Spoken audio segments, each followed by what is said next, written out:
है, उनके तो बंदी जा रही है।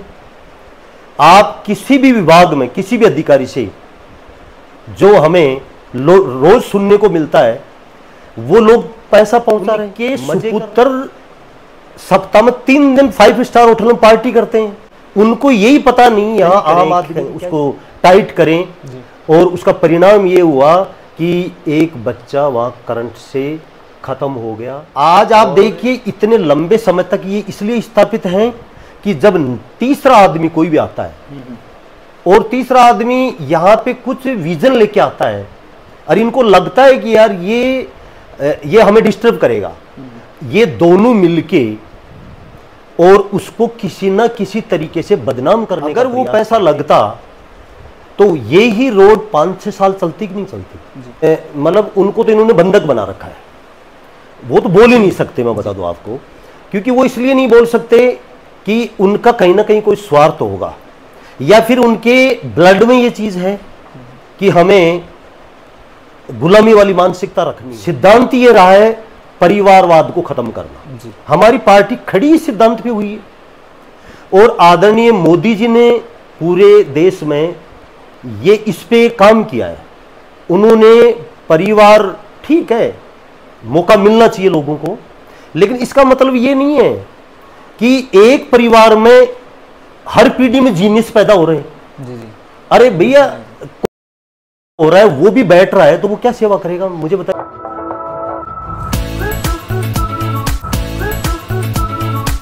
नमस्कार साथियों, मैं महेंद्र फोगाट और आप देख रहे हैं न्यूज़ 24 सिखावटी। आज हमारे साथ श्री माधोपुर विधानसभा से श्याम जी चौधरी मौजूद है। सबसे पहले सर आपका बहुत बहुत स्वागत है। नमस्कार जी। आपने जैसे कि पूरा आप किसान मोर्चा के अध्यक्ष रहे हैं और आपने बीजेपी को लंबे समय से आपने सेवाएं दी है। सबसे पहले तो एक छोटा सा हम जीवन परिचय आपका जानना चाहेंगे। जिस श्याम जी चौधरी को हम आज जिस रूप में जान रहे हैं, इसके पीछे कितना संघर्ष रहा है? देखिए, मैं एक किसान परिवार से हूँ और मेरा मऊ गांव है। मेरी 9वीं क्लास तक शिक्षा यहाँ गांव में ही हुई। उसके बाद में मेरी खेल में रुचि थी जी। तो मैं सीकर जो बास्केटबॉल का सेंटर चलता है, वहाँ मेरा सिलेक्शन हो गया। उसके बाद मैं जयपुर चला गया, वहाँ से मैंने ग्रेजुएशन किया। वहाँ से मैंने स्पोर्ट्स में ही DPEd MPEd किया। फिर मैंने पटियाला से NIS किया और फिर मैं जयपुर नेशनल यूनिवर्सिटी में बास्केटबॉल कोच लग गया। और 2004 में मेरा थोड़ा राजनीति में इंटरेस्ट था पहले से ही, तो मैं ABP से जुड़ा। ABP के बाद मैं प्रदेश कार्यालय मंत्री रहा किसान मोर्चा BJP में। उसके बाद में मैं सीकर का जिलाध्यक्ष बना किसान मोर्चा का, और अभी मैंने जिला परिषद का चुनाव लड़ा था 2020 में। और अभी लगातार मैं श्री माधोपुर क्षेत्र में काम कर रहा हूँ। यहाँ की जो राजनीतिक अगर समीकरण की अपन बात करें, कांग्रेस BJP की अपन बात करें, यहाँ पे एक बार कांग्रेस एक बार BJP की सीटें हमेशा आती रही है। इस बार क्या जनता में क्या क्या आक्रोश है, किन चीज़ों को लेकर स्पेशली वो यहाँ पे ये कर रहे हैं कि आखिर में ये चेंज होना चाहिए सिस्टम, और क्यों श्याम जी को उनको चुनना चाहिए? देखिए, आप मीडिया के लोग हैं और आप करीब करीब जानकारी रखते हैं, लोगों से आप रूबरू होते रहते हैं, लोगों के विचार आपके सामने आते रहते हैं। कि यहाँ सर्वे में 70 से 75% लोगों की ये राय है कि ये दोनों जो परिवार, एक 62 साल से और एक 42 साल से, इन्हीं परिवारों का आपस में मिलीजुली का खेल चल रहा है। इनसे छुटकारा मिले और नया नेतृत्व हमें मिले, ये जनता की राय है। देखिए, जो मैं समस्या की पहले आपसे बात की, इनके मिलीजुली के कारण ही, और दोनों परिवारों में कभी भी एक दूसरे परिवार ने एक दूसरे के खिलाफ कभी विरोध नहीं किया।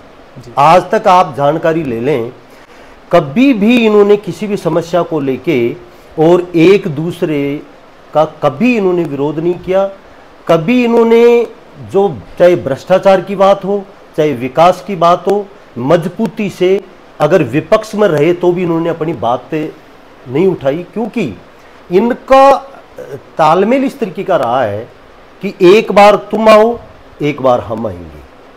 और उसी की वजह से आज श्री माधोपुर में समस्याएं, आप देखिए रोडों की बात ले लो, जिन सड़कों पे हजारों लोगों का रोज आवागमन होता है, उन रोडों की आप हालत देखिए, उन पे चल नहीं सकता इंसान, रोज एक्सीडेंट हो रहे हैं।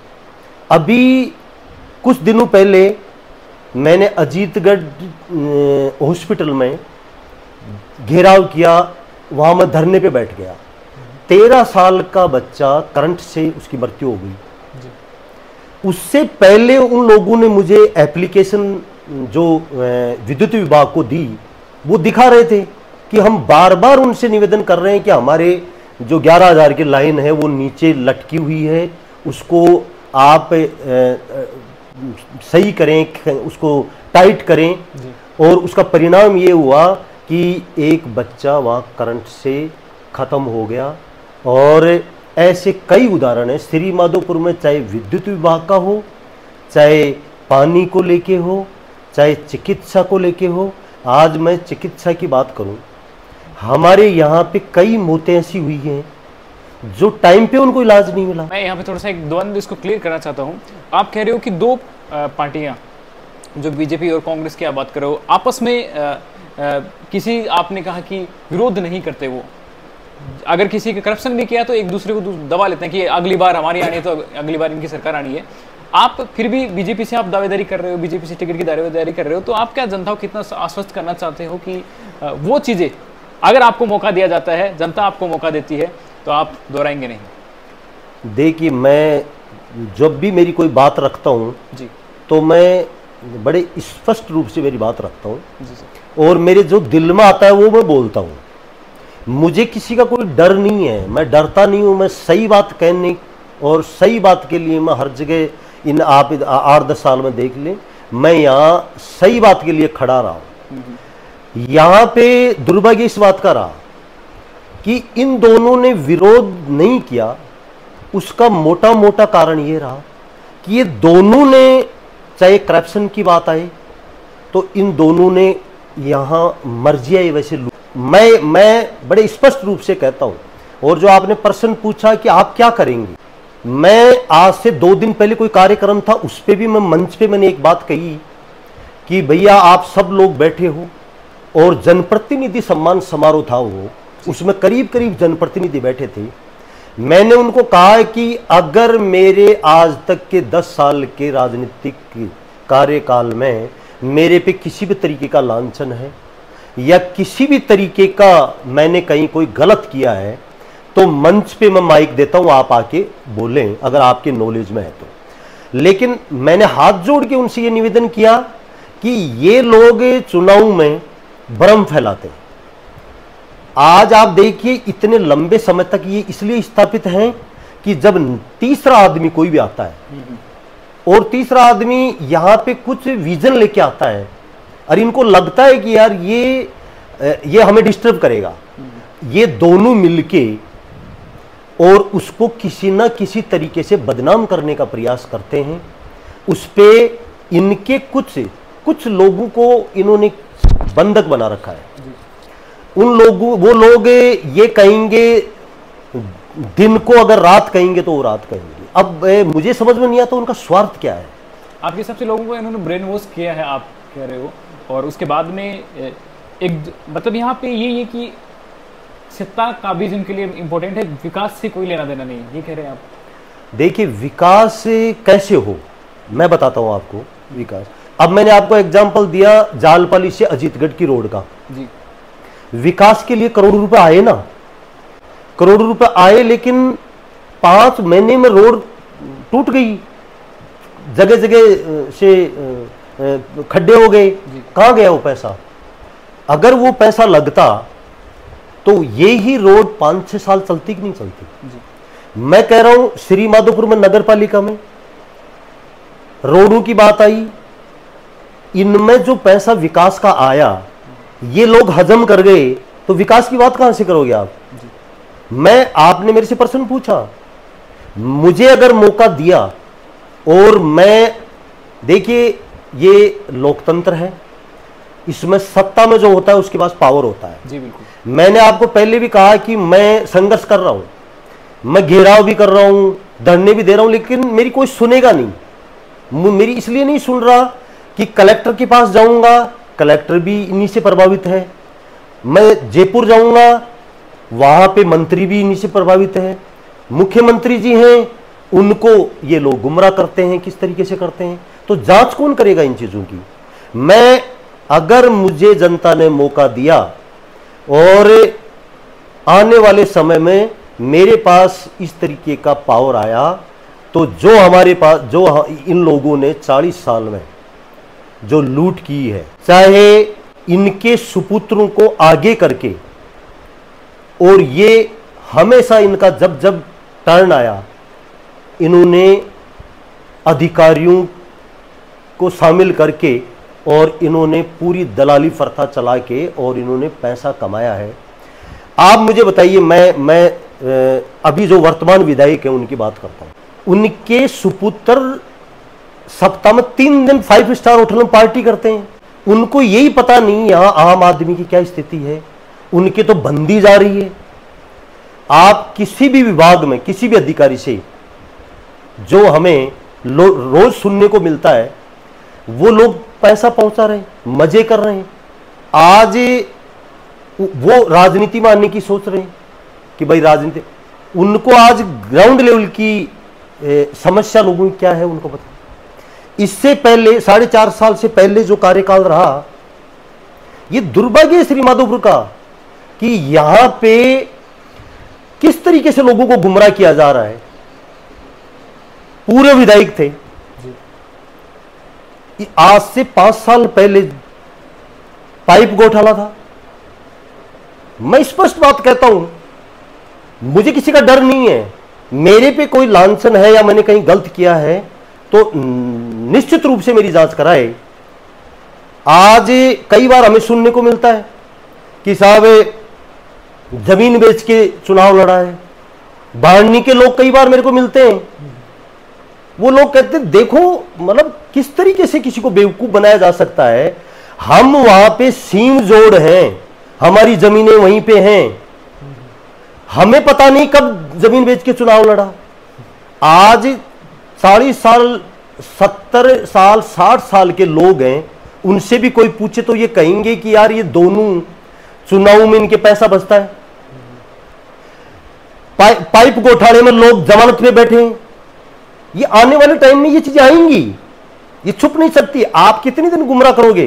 जी सर। तो ये विकास की बात आप कर रहे हो, विकास तो तब होगा ना जब ये लूट बंद होगी। जी। और उस लूट बंद करने के लिए आपके हिसाब से यहाँ श्री माधोपुर की जनता को एक नए चेहरे को विश्वास जताना चाहिए। और मैं सर इसको भी आश्वस्त कराना चाहता हूँ लोगों से कि आप कह रहे हो कि पावर होता है जब आप इसमें हो, लेकिन आपके पास वो नहीं है। बावजूद आप टिकट के लिए संघर्ष कर रहे हो। बीजेपी के स्थितियों का अगर हम देखें, बीजेपी के जो आंकड़े होते हैं, बीजेपी के जो सर्वे होते हैं खुद के, क्या आप खुद को कितना स्ट्रॉन्ग मानते हैं वहां पे? देखिए, मैंने शुरू में ही आपसे बात की कि यहाँ का जनमानस का 70 से 80% का ये विचार है। 10-15% लोगों को तो मैं इसलिए नहीं बोलता कि वो तो मतलब उनको तो इन्होंने बंधक बना रखा है, वो तो बोल ही नहीं सकते। मैं बता दूं आपको, क्योंकि वो इसलिए नहीं बोल सकते कि उनका कहीं ना कहीं कोई स्वार्थ होगा, या फिर उनके ब्लड में ये चीज है कि हमें गुलामी वाली मानसिकता रखनी है। मैं आप आज जिस तरीके की मोदी जी ने पूरे भारत में राजनीति की है और जिस तरीके से एक भारतीय जनता पार्टी में एक परंपरा चलाई है, मैं निश्चित रूप से आपको कह सकता हूं कि 2023 में, क्योंकि हमारे भारतीय जनता पार्टी का सिद्धांत ये रहा है परिवारवाद को खत्म करना। हमारी पार्टी खड़ी इस सिद्धांत पे हुई है और आदरणीय मोदी जी ने पूरे देश में ये इस पे काम किया है। उन्होंने परिवार, ठीक है, मौका मिलना चाहिए लोगों को, लेकिन इसका मतलब ये नहीं है कि एक परिवार में हर पीढ़ी में जीनियस पैदा हो रहे हैं। जी जी। अरे भैया हो रहा है, वो भी बैठ रहा है, तो वो क्या सेवा करेगा मुझे बताइए। पीढ़ी दर पीढ़ी चलता रहेगा तो कोई ना कोई सी पीढ़ी में भी तो पैदा होता होगा, वो भी अगर बैठेगा तो आप बताइए जनता का क्या होगा। मैं आपको विश्वास के साथ कहता हूं, भारतीय जनता पार्टी अब की बार जो 2023 में टिकट वितरण होगा, उसमें जिसने लगातार जनता के बीच में काम किया है, लगातार संघर्ष किया है और जिसकी छवि जनता के बीच में अच्छी है, वो उसको जनता भी सपोर्ट कर रही है। और परिवारवाद को खत्म करने के लिए मोदी जी ने पहले ही ये बात कह दी। तो मैं निश्चित हूं कि आने वाले 2023 में मैं संतुष्ट हूं कि मैंने लगातार 7.5 साल से मैं जनता के मुद्दे उठा रहा हूं और मैं 16 से 17 घंटा जनता के बीच में काम करता हूं। और जब भी कोई कहीं पे भी कोई समस्या होती है, जितना मेरे से बन बैठता है उतना मैं करता हूं। तो मैं निश्चित हूं आने वाले 2023 में भारतीय जनता पार्टी, जो यहाँ 70 से 80% लोगों की राय है कि यहाँ नया आदमी नेतृत्व करे और ये परिवारवाद, ये वंशवाद, ये मिलीजुली का खेल, एक बार तू एक बार मैं, ये चीजें अब की बार खत्म होंगी और यहाँ श्री माधोपुर को एक नया नेतृत्व मिलेगा। जी, बहुत बहुत शुक्रिया, आपने बहुत सारी चीज़ें बताई। और श्री माधोपुर से जो लोग इनको देख रहे हैं, श्याम जी को आप किस रूप में देखते हैं, आपका व्यू पॉइंट इनके लिए क्या है, आप ये कमेंट सेक्शन में राय जरूर रखिएगा। और जो मुद्दे इन्होंने बताए, जो वंशवाद यहाँ पे चलता आ रहा है 40 सालों से पिछले, उससे आप कितने संतुष्ट हैं और संतुष्ट नहीं हैं, तो आप क्या नया चाहते हैं, ये भी आप कमेंट सेक्शन में जरूर रखें। और सबसे इम्पोर्टेंट चीज़ होती है कि आप इस विधानसभा से अगर इस वीडियो को देख रहे हैं तो आप यहाँ पे इनकी स्थितियों को लेकर, श्याम जी की स्थितियों को लेकर क्या कहना चाहेंगे, ये आप कमेंट सेक्शन में जरूर बताना। Thanks for watching, meet with soon in next video.